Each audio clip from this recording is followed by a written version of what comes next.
Hello, you beautiful, beautiful human beings. Today we're going to look at basic, medium, and super smelters. Let's go. Basic is good for early game. Add a double chest just like that. Then 2 hoppers behind it. A furnace on top of the hoppers. Jump up here. A hopper on top of the furnaces. A double chest on top of those hoppers. Hoppers in front of the furnace and a double chest above it. Boom, just like that. You add your fuel in the middle chest and what you want to smelt in the top chest. And there you go. For the medium and the super smelter, you need to find the direction that the rails go. As you can see, the rail goes this way. If I built those farms like this, when I go to connect them, they will change. So it's best to always find where your rails connect to naturally. I just noticed something. I'm going to be saying hoppers a lot. Sorry. I want to thank my friend Kremik because he's the first one who showed me how to build this. The medium one starts off with a double chest, a hopper behind that chest. On the left side of it, add 7 more hoppers. You should have around 8 hoppers. Now you can go up 8, 16, 24, 32. You can go up as far as you want. You can even go up to 64. The only issue is eventually all the items will go into this one hopper that leads into the chest. So it will take a lot more time to unload. You'll be making it faster than you can unload it. And you might have issues there. But add a furnace on top of each hopper. Then add a hopper on top of each furnace. Then add a hopper on the face of each furnace. Looks familiar? I bet it does. Go to the chest and on the first hopper that's above it, on the side of it, go out by 3 blocks and then go up by 1. And on the hoppers on the top, the same thing. Go out by 3 and up by 1. You can take down these 2. You don't need them. It's your choice. I like to take them down personally. On the other side, go out by 2 blocks and go up by 1. And the same thing on the top. Out by 2, up by 1, and you can clear the bottom as well. On the first row of hoppers, in the side where there's 2 building blocks, we're going to add a powered rail, a normal rail, and then we're going to fill it up with powered rails. And we're going to do the same thing on the top, a powered rail, a normal rail, and then all powered rails.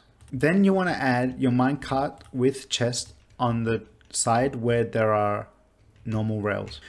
The reason why I have 2 blocks, 1 powered, 1 normal, and over here just 1 powered on a block is because I noticed that sometimes it might lock the hoppers if I just had these powered on.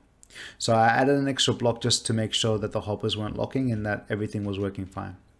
Now what we want to do is add a lever here and turn it on. Add a lever here and turn it on, and this will always be on. Then add a lever here and here.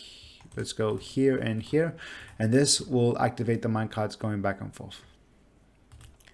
Same thing on the top one, you add what you want to smelt, and on the bottom you add your fuel source, and that is it. If you build it longer than 8, you'll notice that the powered rails don't get power. The best thing to do is just put a block on top and power that block with a lever, and there it is. A redstone lamp looks nicer in my opinion, but there you go. For the big one, make sure you know the direction of your rails. Start with a double chest, go behind it and add 2 hoppers to it.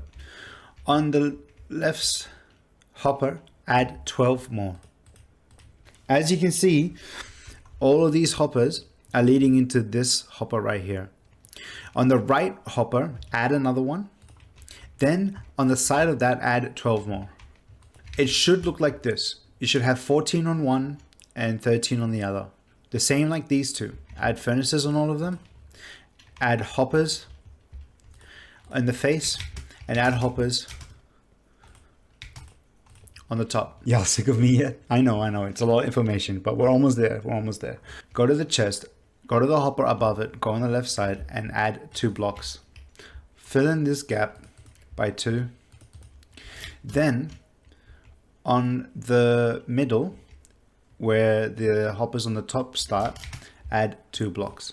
Now, add powered rails on the hoppers above the chest. When you reach here, add rails instead, and then powered rails again.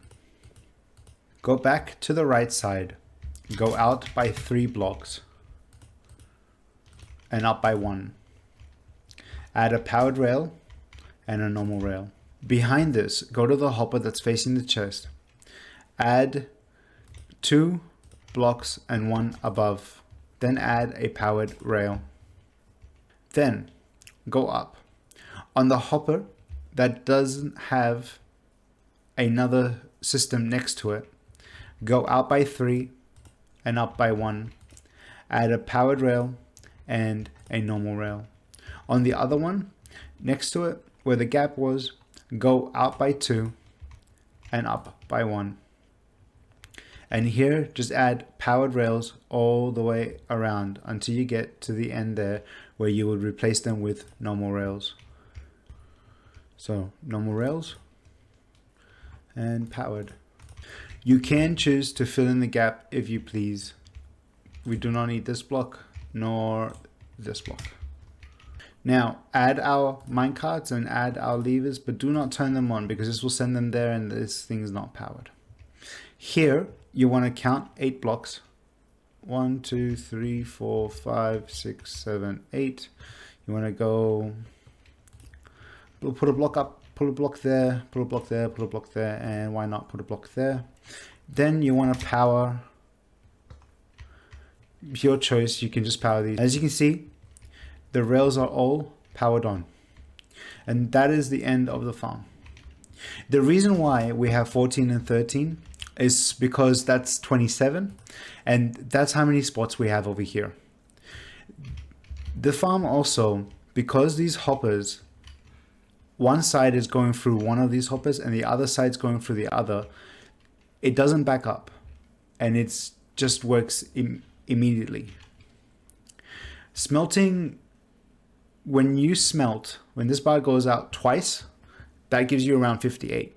If you want to extend the system of the chest, let's dig down. Let's go a little bit more. Let's go so we can go behind it. And we simply add a chest here, like a diagonal, and add hoppers like this. You can then, if you really want, add chest on the bottom, make sure they're double, and add hoppers like that. I'm going to go to my survival world where I have this to show you because it's just a lot easier than adding everything here in creative. Now, as you can see, I filled this up with lava buckets and this up with a bunch of things that I need. When I turn it on, that just keeps filling this side and this side, except this one because there's a rail in there. That is an issue that you tend to have, so be careful when breaking things. Oh, there you go. For my fuel source, I use lava buckets, a lot of lava buckets, and this is easy. It's just pretty much lava sources on top into cauldrons with dripstone in between. I have 60 for this 27 smelter. I hope you guys liked it. Please like and subscribe. If you have any feedback or something you want to see me try and do, let me know. God bless. Have a good one.